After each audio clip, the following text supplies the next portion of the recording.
Welcome back to my YouTube channel.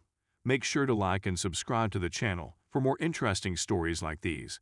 Now, let's get into today's story video. I, 32 male, got an email from some woman about an affair my wife, 31 female, is having. My wife and I have been married for 2 years and have been together for 7 years. Our relationship is fantastic in every way. We don't get into fights or have arguments very often. When I checked my email this morning, like I do every morning, there was an email from someone I didn't recognize. When I opened it, the email said my wife was having an affair, which I discovered to be accurate. The woman went into considerable detail, presenting conversations and emails she had exchanged with the other person during their relationship. I didn't realize it was true until I checked my Facebook account. The same woman had left a message stating hello there.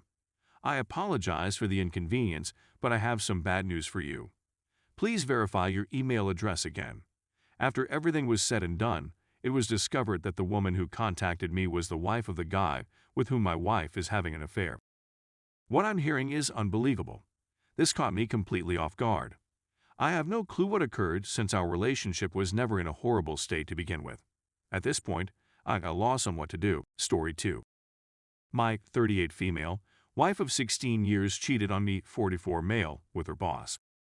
My wife had an affair with her ex-boss, who had left the company the week before, approximately a month ago, and I found out about it. We had both planned to go to a party in the city that night and then spend the night at a nearby hotel the following morning.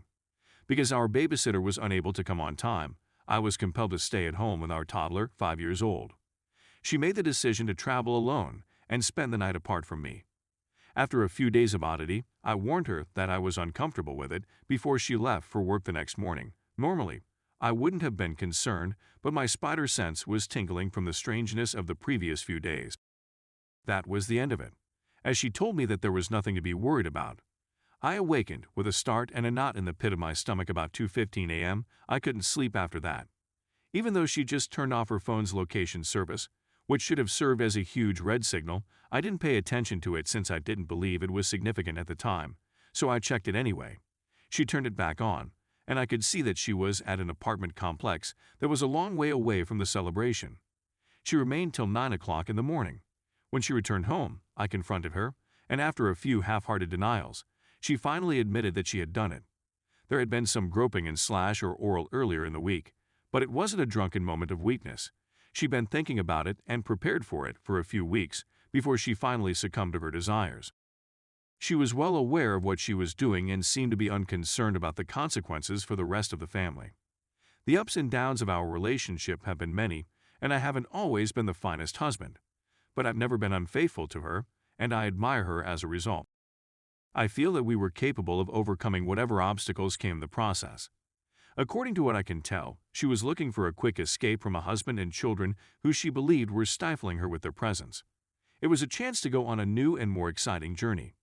It turns out that her ex-boss was just looking for a little bit more to supplement his income on the side. Despite the fact that she was still clothed in her evening gown, he compelled her to do the 9 a.m. walk of shame back to her hotel by herself, despite her protests. Oops. When she finally admitted to me that she had been unfaithful, she expressed regret and said that she wanted to continue her relationship with me. There's a chance her ex-boss would try to recruit her to work for him at his new company. She's really talented in her field, and I think his motivations would be more financial than she's not his type after all.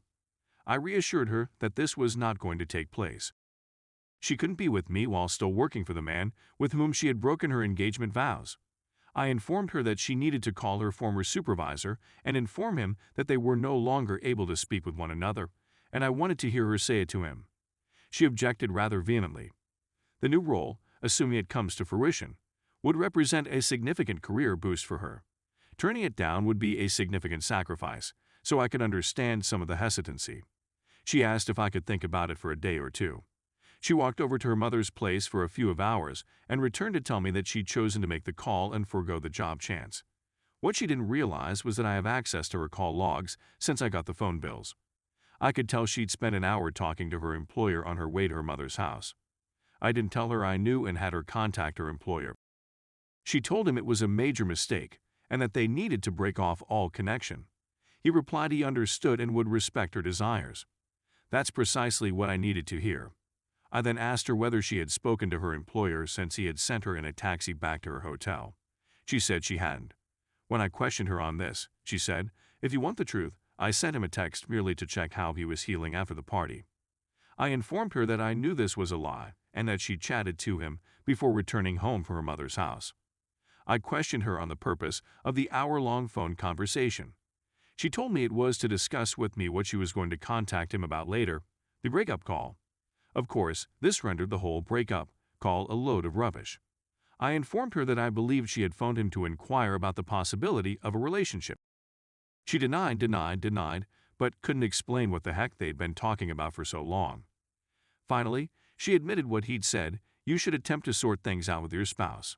If not, we'll have to wait and see." So my intuition was correct.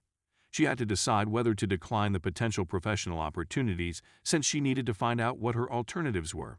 If she could have both the job and the man she was in love with, she would take it. If that didn't work, she decided she'd rather lose the job and be with her family than be alone and perhaps or might not obtain the job.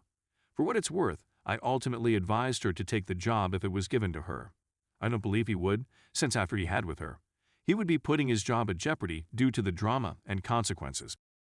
My wife had an affair with her ex-boss, who had left the company the week before, approximately a month ago, and I was unaware of it. We had both planned to go to a party in the city that night and then spend the night at a hotel nearby. Because our babysitter was unable to come on time, I was compelled to stay at home with our son 5 years old. She had made the decision to travel on her own and spend the night away from home. I told her I wasn't comfortable with it before she left for work the next morning. Normally, I wouldn't have been concerned, but my spider sense was tingling from the weirdness of the previous few days, and she seemed relieved. She reassured me that there was nothing to be worried about, and that was the end of the conversation. A knot in the pit of my stomach awakened me at 2:15 a.m., and I sprang out of bed. Even though she just turned off her phone's location service, which should have served as a huge red signal, I didn't pay attention to it since I didn't think it was a big deal at the time. When I looked up, she was at an apartment complex a long distance away from the party, which I assumed she had turned back on. Despite the early hour, she remained till 9 o'clock the next morning. My husband and I confronted her when she returned home. After a few half-hearted denials, she finally agreed to admit the truth. There had been some groping and slash or oral earlier in the week, but it wasn't a drunken moment of weakness. She'd been thinking about it and prepared for it for a few weeks before it happened. Although she was well aware of what she was doing, she showed no concern for the consequences it would have on their lives. The ups and downs of our relationship have been many, and I haven't always been the most supportive and understanding spouse. But I've never been unfaithful to her, and I really care about her well-being. It is my opinion that we could have overcome the difficulties that emerged. Her appearance suggests that she was looking for a quick escape from a husband and children who she believed were strangling her in their own homes. It represented a chance to go on a new and more exciting journey. It turns out that her ex-boss was just looking for a little more money to supplement his income. Despite the fact that she was still clothed in her evening gown, he compelled her to do the 9 a.m. walk of shame back to her hotel by herself, despite her protestations. Hoops. As soon as she admitted to me that she had been unfaithful, she informed me that she had made a mistake and that she wanted to continue in my relationship with her. If her ex-boss finds out about her new job, he may try to hire her for the company where he now works. She's really talented in her field, and I presume his motivations would be more financial than.